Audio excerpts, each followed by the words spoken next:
Et alors, sur la grippe aviaire, qu'est-ce que vous avez inventé alors, Fred? Vous allez foutre de ma gueule.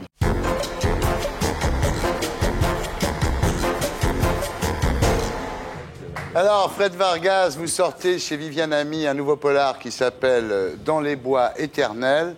Mais vous êtes ici ce soir avant tout pour parler du livre de Cesare Battisti, publié chez Grasset Rivage, préfacé par Bernard-Henri Lévy, postfacé par vous, qui s'appelle Ma cavale. Mais qu'est-ce que tu reproches au Resto du Cœur exactement? Alors, ça s'appelle Ma cavale. Et dans ce livre, depuis sa cavale du bout du monde, à moins que ce soit au bout de la rue, on ne sait pas, Battisti rompt le silence et se justifie sur les raisons de sa fuite. C'est une sorte de plaidoirie dont il pourrait bénéficier s'il avait droit à un nouveau procès en Italie, ce qui n'est pas le cas. Alors, on va faire une espèce de flashback sur l'affaire Battisti. Donc, dans les années de plomb en Italie, Battisti est membre d'un groupuscule gauchiste accusé d'assassinat. Combien? 2. Voilà. Et il est condamné à perpétuité en Italie. Pas pour ça. Il est livré par un commando armé et pour d'autres affaires le concernant, il est jugé par contumace. Et au procès, il est chargé par son ancien collègue du groupuscule PAC, qui s'appelle Mouti, qui est un repenti, et donc qui le charge, qui dit c'est lui le responsable, évidemment, comme font tous les repentis. Alors, Battisti s'en va au Mexique, où il fait des petits boulots pendant 9 ans, et en 1990, Mitterrand accorde l'asile politique aux ex-terroristes italiens, et il vient s'installer à Paris, où il est gardien d'immeuble et auteur chez Gallimard. Voilà. Alors, en 2002, Berlusconi demande son extradition à la France, et la France renie ce qu'on appelle la doctrine Mitterrand, c'est-à-dire la protection de ces ex-terroristes italiens, et accepte donc l'extradition de Battisti, qui part en cavale. Et en cavale, il écrit, il dit c'est ça ou mourir. C'est assez poignant d'ailleurs quand il en parle, quoi. C'est vraiment, il se raccroche à ce bouquin, à l'écriture de ce bouquin, comme une bouée de sauvetage dans l'océan, quoi. C'est sûr qu'il a écrit pour survivre, ça se Ouais. sent à travers chaque ligne. Et Ouais. pour s'expliquer, puisqu'il n'a jamais eu de procès. Ouais. C'est tout ce qu'il demande. Ouais. Il n'a jamais pu s'expliquer de ce dont on l'accuse. Battisti dit « Je n'ai pas tué hein. ». Il dit « Je n'ai jamais tué personne. C'est vrai, j'ai participé à ce groupuscule, mais je n'ai jamais tué personne. » Voilà. C'est vrai. Bon, présomption d'innocence. Qu'il faut entendre, oui, de toute Ouais. façon. Hein, Ouais. où ça n'a rien à voir, mais Outreau nous a quand même montré tragiquement qu'on est obligé d'écouter quelqu'un qui le dit et qui a été accusé par le chef du groupe, dont Battisti n'était pas du tout chef de ce groupe. Hein. C'est le chef et fondateur du groupe, le très radical Pietro Muti, dont il fait un très joli portrait d'ailleurs, Ouais. très fin, qui, une fois Battisti parti depuis 1 an, quand il s'est fait choper encore les armes à la main, lui, il était accusé de meurtre, donc il avait la perpète en face. Et il a tout chargé avec d'autres du groupe sur les épaules de l'absent. Voilà. Les absents ont toujours tort, c'en est Eh la oui. preuve exemplaire. Là, Voilà. on essaye que l'absent ait raison. Ouais. Donc, Battisti, le problème, moi, on me dit oui, voilà, l'extrême gauche armée. Non, moi, je défends aucune sorte de violence nulle part. Il n'a pas eu de procès, il n'a jamais eu de procès, Battisti, pour ses homicides. Il n'était pas là. Et la France a, depuis des siècles, inventé un truc qu'on met entre l'accusation et la prison à vie, en plus, quand même, qui s'appelle un procès, qui est un truc assez malin, où on a le droit de se défendre, soit Ouais. devant ses juges de ce qui nous est reproché. Il ne l'a jamais eu. Je me bats parce que la France l'a extradé, c'est-à-dire l'envoie directement en prison à perpétuité, sans procès. Et donc, il a le droit à un procès, Ouais. Battisti, comme n'importe qui, d'où qu'il vienne et quoi qu'il ait fait. Bon, après, là, on a commencé à discuter d'innocence, mais il se trouve qu'il n'a pas commis ce meurtre, c'est vrai. Mais même s'il les avait commis, je demanderais que tout homme, toute femme, tout gosse ait un Oui, procès. ce qui se passe aujourd'hui, c'est que si la France le renvoie en Italie, il ira Voilà. en prison à perpétuité sans jamais avoir été jugé. C'est ça votre problème? Oui, c'est le problème Ouais. parce qu'en Italie, c'est le seul pays d'Europe où quand on attrape un contumace, c'est-à-dire un condamné en son absence, on a le droit de l'emprisonner directement. Nulle part ailleurs. C'est-à-dire que la France a rompu sa loi sur les condamnés absents, les contumaces, Ouais. en acceptant qu'un homme... L'extradition. Voilà. C'est très amusant comment on a fait pour briser la loi. Vous n'êtes pas trop d'accord avec ça, hein? Vous êtes Ça dépend sur quoi. plus réservé, oui. Je suis plus réservé pour 2 raisons. Il y a un point sur lequel je suis entièrement d'accord. François Mitterrand, président de la République française, a donné sa parole. Et ça a été confirmé ensuite par des gouvernements qui n'étaient pas des gouvernements socialistes. Donc il y a eu un consensus à condition que ceux qui étaient protégés par cette règle, qui n'est pas une règle de droit, qui est une règle de fait, à condition qu'ils ne fassent plus de terrorisme. Or, ils n'ont plus fait de terrorisme. Ce sont des ex-terroristes, ils sont à la retraite, ou ils font autre chose, ils font des romans, ou ils travaillent. Là, bon. Ce sont des gens donc qu'on doit garder, qu'on ne doit pas rendre. Il y a quelque chose de très choquant dans l'idée qu'il y a des fugitifs comme ça qu'on va livrer, alors qu'on a promis de ne pas le faire. Ça me choque beaucoup. Donc sur ce point-là, je trouve que la campagne Battisti est parfaitement justifiée. Mais il y a deux choses qui me frappent.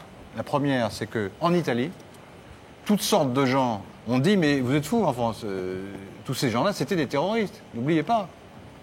Et donc il y a un son de cloche très différent en Italie et en France, y compris dans des cercles qui ne sont pas du tout des cercles répressifs ou d'extrême droite ou je ne sais quoi. Ce sont des cercles démocratiques.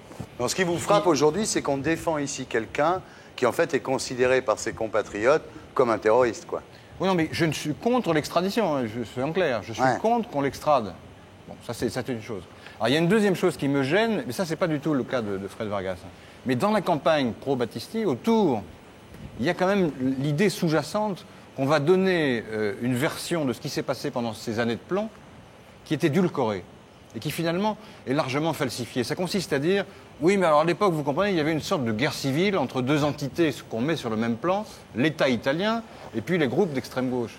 Mais je trouve que c'est une folie. On ne peut pas mettre sur le même plan un État qui est resté démocratique pendant toutes ces années, qui est resté démocratique, même s'il y a eu des bavures, des exagérations, tout ce qu'on veut, il est resté démocratique, et des groupes, y compris celui de Battisti, qui eux, si jamais par malheur ils avaient pris le pouvoir, auraient instauré une dictature féroce, avec une répression sans pitié. On ne peut pas les mettre sur le même plan. Et c'est ça qui me gêne dans une partie de la campagne pro-Battisti. On oublie ce qu'étaient vraiment les années de plomb. C'était une entreprise terroriste de masse, qui était d'un danger extrême, y compris pour la classe ouvrière. Et les syndicats étaient très hostiles à tous ces gens-là. La plupart, le Parti communiste était le plus en pointe contre surtout qu'à l'époque, c'était le Parti communiste de Berlinguer qui était plutôt dans qui commençait à s'ouvrir. L'européanisation du Parti communiste. Et toute la gauche italienne était hostile aux terroristes. En ce qui concerne Battisti, ce que je trouve pas normal, bon, pour en finir avec les années de plomb, parce qu'on peut pas, c'est difficile, hein, et moi je ne fais pas l'apologie de l'extrême gauche armée, je répète, une fois de plus. C'est pas mon problème. Mon problème, c'est que je ne veux pas, je ne considère pas ça normal en France, pour lui ou quiconque, qu'un homme dont on ne sait pas s'il a fait ou pas ce qu'on lui reproche, aille en prison à perpétuité sans qu'on lui donne une fois la possibilité, une fois, de s'expliquer devant ses juges. Et quand je lisais tout à l'heure un éditorial dans l'Express qui disait « il est lâche, il est en fuite alors qu'il devrait avoir le courage de se présenter devant la justice », certes, mais quelle justice? Il n'y a pas de procès de prévu pour lui. Et j'aimerais bien qu'il ait un procès. Lui aussi, il le demandait avec des observateurs internationaux, par sécurité, et je m'en ferai pas puisqu'il n'a pas tué ces gars. Donc vous trouvez normal, comme Bernard-Henri Lévy l'écrit dans la préface du bouquin, qu'il soit en cavale tant qu'il n'a pas un procès. Tant qu'il n'a pas l'assurance, comme tout le monde, comme vous, comme moi, comme n'importe qui, de pouvoir dire « bon, ces 4 meurtres, on me les fout sur le dos, voilà ce qui s'est passé, voilà où j'étais », enfin bon, de s'expliquer qu'il y a des preuves, des contre-preuves. Il n'y a pas une preuve dans l'affaire Battisti, il n'y a que des paroles de repentis, de dissociés, qui ont été libérés. Parce que Pietro Muti, qui était accusé de meurtre, hein, il a été libéré au bout de 8 ans de service auprès du juge Armando Spataro quand même. Battisti, c'est le seul absent du groupe qui s'est pris une perpétuité dans les packs. Et donc quand il est revenu en 91, il a appris qu'il avait sur le dos tous les meurtres des packs, alors qu'il était sorti précisément du groupe pour cette raison, trop de sang, comme il l'explique. Donc il y a quelque chose qui ne va pas. Il faut qu'on écoute cet homme, qu'on enlève le torrent de haine qui s'est déversé sur lui de manière irrationnelle, qu'on se calme, qu'on écoute cet homme et qu'on regarde si on peut pas, s'il n'y a pas un moyen de lui faire un procès. Ou si on ne peut pas, on ne l'extrade pas. Mais qu'est-ce qui va se passer alors? Il faut revenir à l'ancienne jurisprudence. C'était une grande sagesse, au fond. Ça consistait à dire, bon, on ne va pas pourchasser indéfiniment les gens, même quand ils ont commis ce qu'ils ont commis, si on obtient en échange d'une sorte d'indulgence et d'une protection, le fait qu'ils quittent la lutte armée et qu'ils arrêtent le terrorisme en Italie. C'était plutôt bien vu de faire ça. Ça a rendu service d'une certaine manière à la démocratie italienne. Parce qu'il y en a eu des centaines qui ont passé la frontière et puis qui se sont rangés. Et ça s'est arrêté. Surtout qu'ils avaient déjà arrêté. Battisti, il est sorti de la lutte armée le 9 mai 78, très exactement. Ça fait 28 ans. C'est pas des Et il n'avait jamais tiré sur personne, alors... Cela dit, il faut corriger une chose, c'est que selon lui. On a parfois tendance à présenter l'Italie comme un pays ultra répressif. Les ravisseurs d'Aldo Moro, ils sont sortis. Hein. Ouais. Les Brigades Rouges, ils sont plus en prison. On a jugé ceux qui étaient responsables de l'attentat de la Piazza Fontana. Et finalement, on les a tous, l'Italie, les a tous acquittés au motif qu'ils avaient été accusés par des repentis et que la parole des repentis n'est pas fiable. Alors, oui, alors que celle de Mouti est prise en compte, oui. Alors qu'elle a beaucoup servi dans d'autres... Alors, qu'est-ce qui reste, Fred, comme solution maintenant? Il y a la Cour européenne des droits de l'homme. Donc il y a la Cour européenne des droits de l'homme, il y a la naturalisation aussi.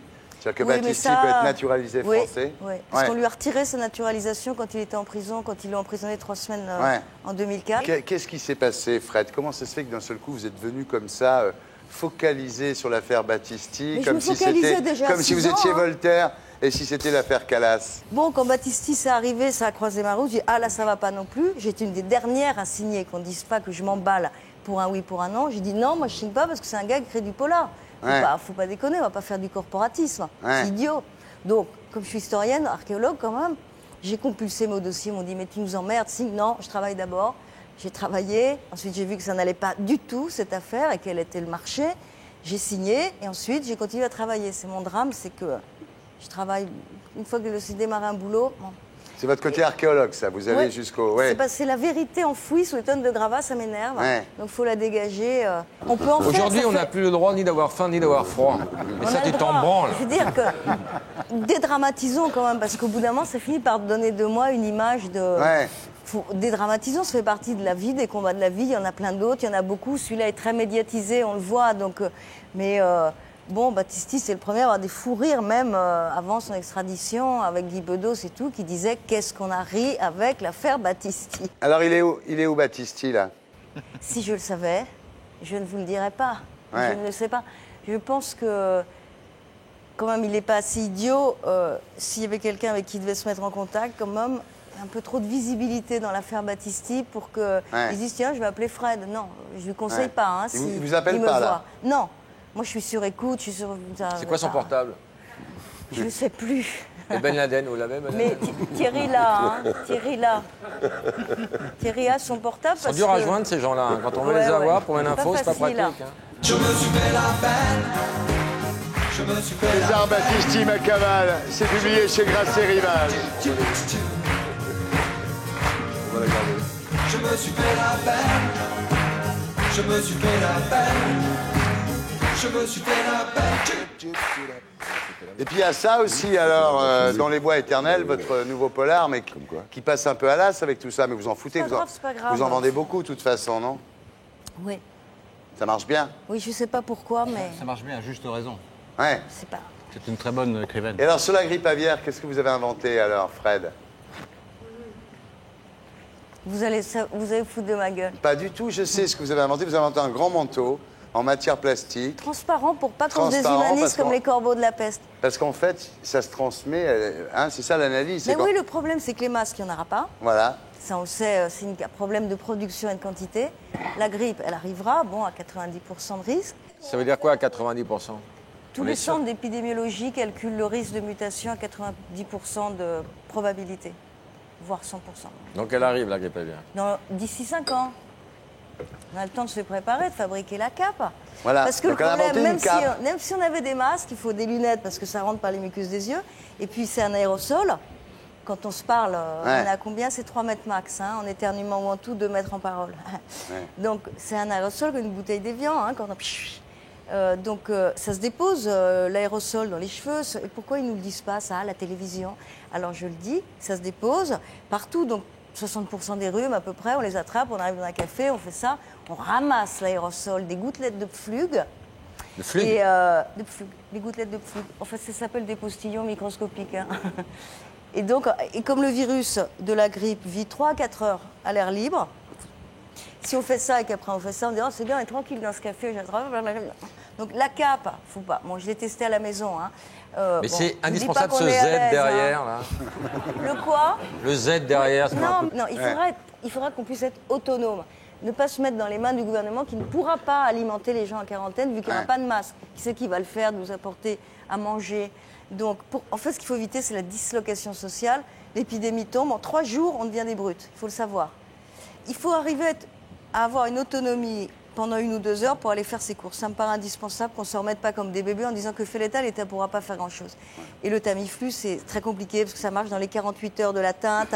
Alors les gars, les médecins, comment ils savent en 48 heures où sont les hypochondriaques, les grippes aviaires et les grippes saisonnières?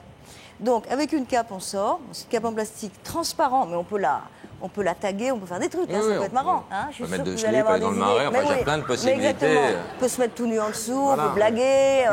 Et la cape, l'intérêt, c'est de forcer le virus intrant à s'impacter sur le plastique, à descendre jusqu'au sol pour qu'il aille se condenser avec les gouttelettes, comme s'il est toujours au sol, Non, tandis que nous, on bloque Est-ce que le virus va frapper à Mardi Gras? C'est la seule question qu'on se pose. Alors quoi. évidemment, ça paraît rigolo, mais vous serez bien contente quand je vous livrerai votre petite cape. Alors, je prévois pour les angoissés, moi je suis restée 1 heure dessous. Une fermeture éclair. Oui, 2. Maintenant, j'ai sadomaso, changé. son truc. J'ai retesté autrement. 2, comme ça on respire normalement. On voit quelqu'un à 5 mètres, pour les hypochondriaques, 10 mètres. On referme les fermetures, c'est comme les voitures, code phare. Oh putain. Mais ça va durer 1 mois de... Ah, c'est 1 mois. C'est rien, Et il y aura rigolez. combien de morts? Si on met la cape, il n'y en aura pas. Parce qu'il y a une place dans les hôpitaux Alors, avec où Tamiflu. peut-on acheter cette fameuse cape Mais elle n'existe Mais pas, je suis c'est en un train de la prototype. fabriquer à la maison avec ma sœur. Donc l'intérêt, ce que je veux, c'est un truc qu'on puisse fabriquer à la maison. Parce qu'on ne retombe pas ce problème des masques et être tributaire à une chaîne de production qui ne pourra pas produire.